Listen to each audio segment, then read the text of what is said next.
Hey friends, welcome back to the channel. So, what does it mean for a given person like you watching this video right now to change your life in a year? Well, I think it mainly comes down to one simple idea, which is to go from where you are right now, point A, to where you want to be 12 months from now, point B, as efficiently as possible, i.e. in as few steps as possible, while enjoying the journey along the way. Now, this is simple, but not very easy. And one of the tricky things is to actually figure out where you are right now and where you actually want to be. And that's what we figured out in the first two videos in this 3-part video series. So in part 1, we figured out what's our North Star and what is the sort of destination we want to get to. And in part 2, we tried to figure out where we are right now based on our past and present experiences. But now we're bringing everything down to just the 12 months time horizon, changing your life in a year. And so we need to figure out how to go from A to B as efficiently as possible and while enjoying the journey along the way. And in this video, we're going to go over 3 of my favorite methods for doing just that. Okay, so the first method for changing your life in a year is the Dreamlining Method. Now, I first came across this from Tim Ferriss's 4-Hour Workweek, but it's also an amalgamation of a couple of methods by Jim Rohn and Zig Ziglar, who were like big OG productivity guru type people in like the 20th century. And the idea behind the Dreamlining Method is that you basically ask yourself the question, in the next 10 years, what are the sorts of dreams that I might dream for myself? And I really like this exercise because it encourages us to go outside of our usual day-to-day and actually think a little bit longer term. And so here is the prompt that's worth thinking about. In the next 10 years, what do you want to learn? What do you want to have? Who do you want to be? What do you want to try? What do you want to see? What do you want to do? Where do you want to go? What do you want to create? What do you want to contribute to? And what do you want to overcome? Now, what I'd really encourage you to do is pause the video right now with all of these 10 things on screen and just take 10 minutes. Set a 10-minute timer on your phone and just write this down. And the goal here is to go for quantity rather than quality.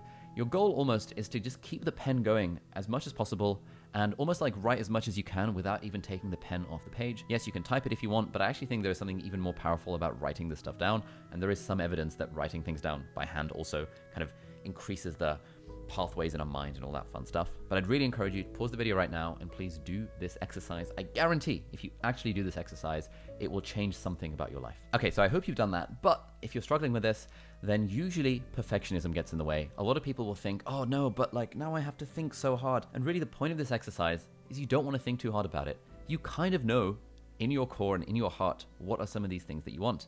And if you let the head get in the way, if you let the mind think, no, that's not possible, no, I can't do that, no, I couldn't possibly have that, then that's sort of defeating the point. This is not a list you need to share with anyone. It's not a list you're going to post on Instagram.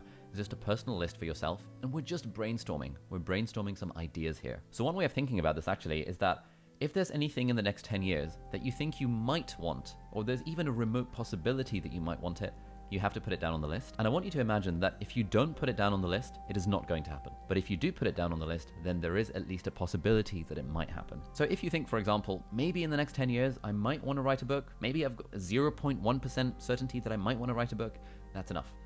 Put down, write a book on your 10-year dream list. The other thing with this method is that don't worry about coming across as a materialistic twat, basically. Don't worry about it. We are taught in society that it's wrong to want things to have. But when I do this dream thing, I want to have a nice big house, I want to have a loving family, and also I want to have a nicer car. I want to upgrade to the Tesla Model S. It's actually totally fine to put down these sorts of materialistic things. Again, you're not sharing the list with anyone unless you make a YouTube video about it. So don't allow yourself to be held back by the sphere of no, it's wrong of me to want something that costs large amounts of money. If you think you might want it, put it on the list and you can work towards it. And maybe as you get there, you'll realize you don't actually want it, but at least you're going in the direction that you've defined for yourself. And there's a link down in the video description if you want a free Google Doc that has all these questions along with my answers. So for whatever it's worth, you can see what sort of things I wrote down in response to these questions. Now, especially in that category of things that you want to learn, one of your 10-year dreams, as mine was, might be to learn computer science. And if that's the case, you may like to check out the sponsor of this video, which is Brilliant. Brilliant is an amazing online platform, and it's the best way to learn maths or computer science or data science. And you can learn those things in a super fun and engaging and interactive way. Brilliant has thousands of lessons from basic to advanced topics, and they add new lessons in every month. And recently, they've added a brand new course all about how large language models work, so you can really understand the science and the tech behind something like ChatGPT. Now, as I mentioned, my personal favorite courses on Brilliant are the computer science ones, because actually when I was applying to med school, I was actually torn between medical school and computer science because I was interested in coding. And I went for medicine in the end, which I don't regret, but I always harbored this interest in computer science. And so the courses on Brilliant, the introduction to algorithms and how to program in Python, and the other stuff in the computer science series have been really nice in helping me scratch that itch to learn a little bit more about how computers and about how coding works. In particular, one of the new courses, Thinking in Code, is also really nice because it helps you solve real-world problems using code, which is also a really cool way to level up your own general problem-solving abilities. Whatever your skill level, Brilliant customizes the content to suit whatever level you're at. So it figures out where you're at and it gives you the relevant things for that ability level. And so if any of this sounds up your street, then head over to brilliant.org/Ali Abdaal or hit the link in the video description, and that will give you a completely free 30-day trial. And if you're one of the first 200 people to hit that link in the video description, you will also get 20% off the annual premium subscription. So thank you so much to Brilliant for sponsoring this video. All right, so now that we've got our 10-year dreams vaguely pencil sketched out, just a sort of sense of what I maybe might want in the next 10 years, let's now move on to method number 2, which is bringing it down to a 5-year time horizon. And method number 2 is the Odyssey Plan. Now, this is an amazing exercise from the book Designing Your Life by Dave Evans and Bill Burnett. They are professors at Stanford Business School, and they have a class about how to apply design thinking to your actual life. Now, the idea of the Odyssey Plan is that you have these 3 different prompts. The first prompt is your current path. And the prompt is, write out in detail what your life looks like 5 years from now if you continue down your current path.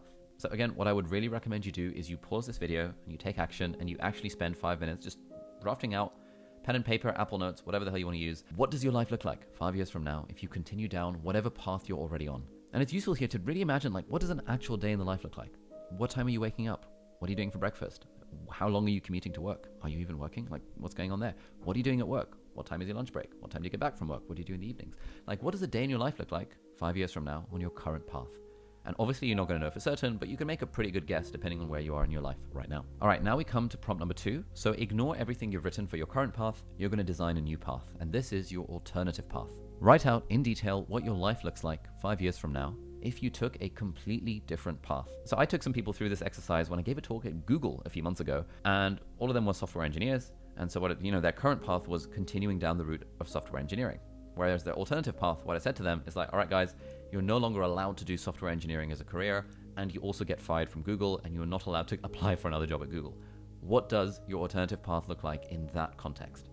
So that just hopefully gives you an idea of like what we're talking about with current versus alternative. And again, I'd recommend you pause the video, write it down, because I guarantee this exercise has the potential to change your life if you actually do the work. And then once you've done that, we now have the most interesting question, which is ignore your answers to the first 2 prompts, the current path and the alternative path, and now write out your radical path. Write out in detail what your life looks like 5 years from now if money and social obligations and what people would think were completely irrelevant. I would recommend you pause the video, think about it, write it down, and I guarantee if you do, it really has the potential to change your life. Now, the whole idea behind the Odyssey Plan is not that you're necessarily picking one of these or picking an amalgamation of them, but it just gives you permission to think a little bit more divergently, to think a little bit more broad. Because all of us have a tendency to stick to the path that we're already on, and we fail to realize that actually, wherever you are in your life right now, even though it might not seem like it, you actually have loads of different options. If you're sitting here watching this video right now on some kind of device, you have more options than like 90% of the world's population, or however grim you think your situation individually might be. Now, whenever I bring up this Odyssey Plan to people, there are always people in the audience that say, oh, but what about these financial constraints I have? What about these family obligations and this sort of, I can't just abandon my kids, can I? And yes, I'm not suggesting you abandon your kids. The current path is the path that you're currently on, with all of the financial and family and all of these social obligations that you currently have. The alternative path is those obligations are still intact. It's just you have to take a different path. But the radical path asks us to imagine a world in which, just like imagine, what if money were no object? What if you just had 100 million in the bank? How would you then be spending your time? What might that path look like? And the whole idea behind the whole social obligation thing, it's not that you're going to abandon your kids in this radical path. The idea is that you're not worried about what other people will think. Often the fear of what others will think and the judgment they might bring on us holds us back from achieving the things that we actually want to achieve in life. Obviously, if you have kids, you've got to deal with the kids. Like, I'm not suggesting you abandon your kids. Like, that's not the goal of this. The goal is to just break free of the limitations of what society is telling you need to do with your life based on what you've already done up to this point. Now, I think a lot of people might think that the value of something like the Odyssey Plan is these alternative futures that you're imagining. But actually, for me, when I did this in 2019, the main value I got from it was recognizing what is the life I will have if I continue down my current path. And I actually wrote about it in my weekly newsletter that I've been writing every week since 2018. So this is what I wrote out when I was around 25, and this was about 4-something years ago. And feel free to pause the video if you want to have a read of it. But then this is what I wrote in my email afterwards. When I was writing this out, I honestly felt a bit depressed. I had a feeling of, is this really it? I guess it's similar to the classic midlife crisis that you're supposed to have when you hit 40, when you realize that your life is basically over. Don't get me wrong, this future vision is a pretty idyllic life, but there's nothing particularly cool about it. It's just a very standard result of the path I'm currently on. And if I think about the climb, the process of getting there, it's pretty pedestrian. I just have to do more of what I've been doing for the last few years, churn out more YouTube videos, launch a few more online courses, and next thing I know, I'll be 30, looking back and wondering where my 20s went. Now, this exercise was really impactful for me because it made me realize that, this current path, it's not really the path I want. There are aspects of it I like. I like the idea of continuing to make YouTube videos. But do I really want to be training as a part-time trainee in anesthetics and supervising physiology on the side? It just seemed a bit not very exciting. And that was the realization that made me realize, oh, hang on. I can make a change to what I'm doing right now. And I can actually choose the sort of direction that I want to take with my life. And I can actually tweak what I'm currently doing to land at an entirely different destination. Okay, so what does all this have to do with our goal here, which is to change your life in the next year? Well, the idea behind figuring out what you want in the next 10 years and figuring out what you might possibly kind of aim for in the next 5 is to ultimately boil it down to a list of things that we want to achieve in the next 12 months. And this is method number 3, which is the 12-month celebration. What you want to do is basically pick somewhere between 3 to 5 goals that you're going to focus on for the next 12 months. And I call it a celebration because the way I like to figure these goals out is by imagining 12 months from now, I'm sitting across with a friend and we're having coffee and we're celebrating the progress we've made in our lives and how great things have gone over the last 12 months. And usually I like to have at least one thing for health, one thing for relationships, and one thing for work. And I don't like to have more than 5 because I think 4 is a good number because more than 5, you start to not really remember what you're focusing on. You start to focus on too many things. And so I would encourage you to pause the video right now and have a think. 12 months from now, what would you like to be celebrating with a friend in your health, in your work, and in your relationships, and any other category of life that you might choose to celebrate things in? And this is why figuring out what our 10-year dreams are is often helpful, because mostly people find that a lot of their 10-year dreams could actually be accomplished in the next 12 months if they really set their mind to it. And even just deciding that and making that list and writing it down and just looking at it every now and then is basically guaranteed to change your life. This is the whole idea of manifestation, but manifestation is really just like you've set a goal in your mind and now your brain, your default mode network, your reticular activating system, all of these aspects of the brain and mind are focused then on recognizing those things that will get you closer to your goal. But if you want to make this even more powerful, then there are 3 follow-up questions you may want to ask yourself for each of these 3 to 5 goals. And those questions are why, how, and when. So the first one is why. Why is this goal actually important to you? The more reasons you have for doing something, the more likely you are to do it. Whereas the fewer reasons you have, the less likely you are to do it. If something is really important to you, starting with why, really connecting to the purpose behind it, it is far more likely to happen compared to if it's just a thing that you just sort of maybe feel like doing and don't have really any compelling reasons to do the thing. Secondly, how are you going to do the thing? What are the 3 to 5 major moves that will help you get to that goal? So for example, one of my goals for 2024 is to get into the best shape of my life. Why? Because of various reasons involving improving my appearance, improving my cardiovascular health, improving my stamina. I don't want to die young. I've kind of got a bit of a belly and poor genetics, so I want to get rid of all that stuff. I don't want to have my increased risk of cardiovascular events or strokes that run in the family. There's all sorts of reasons I have for wanting to get into the best shape of my life. And then if I figure out the how is the 3 to 5 main moves that are going to get there. And so, what are those? It's gym 3 to 4 times a week, progressive overload, eating healthily, and eating lots of protein. And honestly, if I actually went to the gym 3 to 4 times a week with progressive overload, with healthy eating and enough protein, I'm basically guaranteed to get to my goal of being in the best shape of my life. And that's how I know that I've got the right plan, at least for now. And then the final question is when. When are you going to find the time to work on those specific things? And really getting specific on what that actually looks like is going to be ridiculously important. And if you're interested in the specific method that I use to manage my time and do all this stuff, that'll be linked up there and down below. It's the Trident method for managing your time. Now for me, I'm going to be honest. I did not have a systematic way of setting goals back in the day. I've only recently come across a lot of this stuff as I've been reading a lot about the science of goal setting and things like that. But if I connect the dots looking backwards, one thing that I did actually do is the Odyssey Plan, and you can see the results of that. But every year I would try and set goals, and I would sort of come up with a bunch of random ones, and I've been doing annual reviews on Notion since 2019. So, but there were always goals I want to learn the guitar, I want to learn how to sing, I want to get into a relationship, I want to improve my posture, I want to become a Gymshark athlete. There were just too many things. But if I really think about it, I only really had one goal when I started this YouTube channel and sort of worked on this business. And that one goal was the goal of financial freedom. I knew that with every fiber of my being that I never wanted to be shackled to a job that I didn't enjoy. And I saw so many doctors around me absolutely miserable at work. And I was like, this is my personal definition of hell. So the thing that I would think about in the shower, the podcasts I would listen to on the way to work and back, the YouTube videos I would be watching, the courses I'd be taking, the books that I'd be reading, all of this stuff was all focused on this one goal of how do I achieve financial freedom? You know, I was giving a talk at Cambridge yesterday to a bunch of medical students, and a bunch of them were asking, you know, what are your tips for making money? One of them was tutoring for £40 an hour. And I was like, he was like, you know, I'm doing some private tutoring. And I was like, how much money are you making? And he was like, oh, it's a lot of money. I was like, how much? It was like £40 an hour. Oh my God, so much money. It's like $50 an hour. And I was like, bruv. You know, then asked some follow-up questions, and I was like, okay, you know, what are we aiming for? And he was like, you know, I really want to build a business and, you know, make lots of money, achieve financial freedom. And I asked him, okay, how many books have you read about building a business? He was like, 0. I was like, how many YouTube videos do you watch about building a business? I was like, you know, just yours. I was like, do you watch any Alex Hormozi stuff? No. How many podcasts do you listen to about building a business? I was like, I mean, I don't have time to listen to podcasts. I'm a student. And I was like, oh, I'm not knocking the guy, because it's good that he was making 40 quid an hour as a private tutor.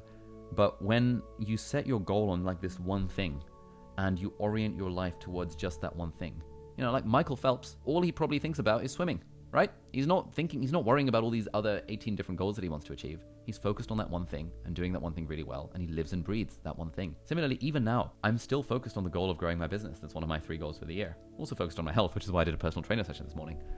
But I'm so focused on that like I've already, like today it's like 2:30, and I've already listened to like 3 podcasts at 2.5x speed, all about growing a business.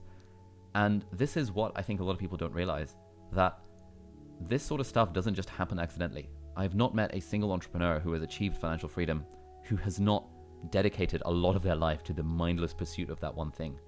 There's a good book by Felix Dennis called How to Get Rich, which basically talks about that. If you actually want to get rich, you have to devote your life to that one goal.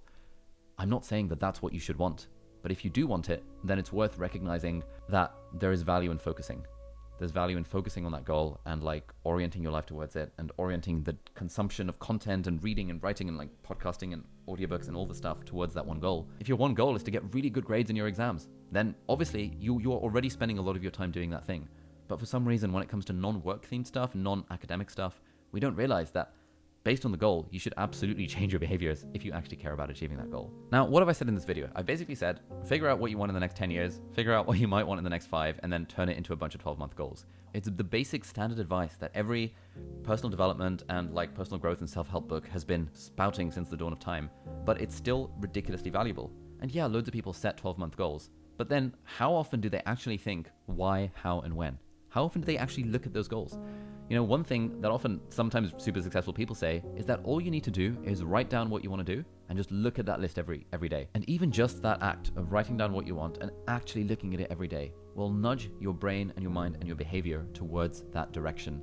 And yeah, you might not be able to specify exactly what the timeline for the thing is, like when you're going to achieve the goal, but if you write it down and look at it every day, it's often magical how the brain somehow finds different things to latch onto and helps you get towards that thing that you think you want, but you have to write it down. So this brings us to the end of our 3-part series on how to figure out what you actually want. In part 1, we talked about finding your North Star. In part 2, we talked about finding where you are right now.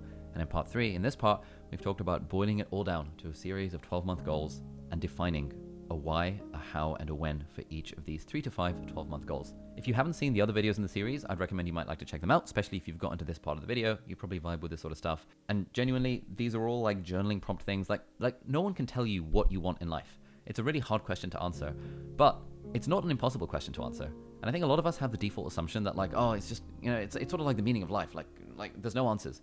But it's not like the meaning of life in that there are answers, and those answers you can get at through a systematic process of journaling prompts, of reflection, and ideally of writing things down. And the importance really of writing things down is like, if you're trying to solve a complex mathematical equation, you wouldn't try and do it in your head. You would write things down. And the complex mathematical equation of what you actually want is exactly the sort of thing that benefits from some serious thought, serious effort.